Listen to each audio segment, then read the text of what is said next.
నమస్తే మిత్రులారా. ప్రస్తుతం మన దేశం ఎదుర్కొంటున్న ప్రధాన సమస్య గ్యాస్ సిలిండర్ కొరత. దానికి మన ప్రధానమంత్రి నరేంద్ర మోడీ గారు ఒక పరిష్కారం చెప్పారు. ఏంటో తెలుసా? అది కూడా ఒక బహిరంగ సభలో. ఏంటంటే ఒక మురికి కాలువలో పైప్ వేస్తే గోబర్ గ్యాస్ వస్తుందని జోసెన్ చెప్పారు. అది ఎంతవరకు పాసిబిలిటీ ఉంటుంది?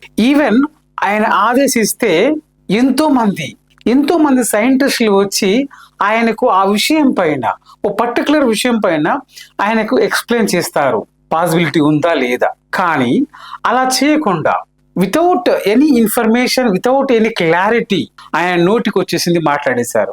ఒక బాధ్యతాయుతమైన పదవిలో ఉండి ఇలాంటి అన్సైంటిఫిక్ మాటలు చెప్పడము ఎంతవరకు కరెక్ట్?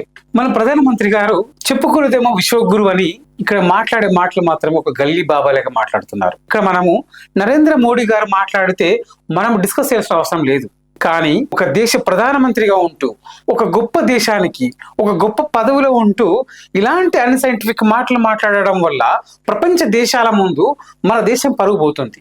ఇకనైనా ఇలాంటి మాటలు మాట్లాడటం ఆపేసి దేశానికి ఏది మంచి ఏది చెడు అని ఆలోచించి చేస్తే బాగుంటుందని, అలా కాకుండా ఆయన చుట్టూ ఎంతో గొప్ప గొప్ప వాళ్ళు ఐఏఎస్లు ఐపీఎస్లు ఉంటారు. వాళ్ళ నాలెడ్జ్ ని ఉపయోగించుకోండి. మీరు నోటికి వచ్చింది మాట్లాడడం పక్కకు పెట్టేసి మీరు ఏం మాట్లాడాలనుకుంటున్నారో వాళ్ళ సలహాలు తీసుకోండి, ఆ తర్వాత మాట్లాడండి, దేశ పరువును కాపాడండి అని మిమ్మల్ని వేడుకుంటున్నాను. మిత్రులారా, ఈ వీడియో మీకు నచ్చినట్లయితే షేర్ చేయండి, లైక్ చేయండి, సబ్స్క్రైబ్ చేయడం మర్చిపోకండి. నిజాన్ని నిర్భయంగా మాట్లాడుకుందాం. మీరు నాతోనే ఉండండి మిత్రులారా. Thank you.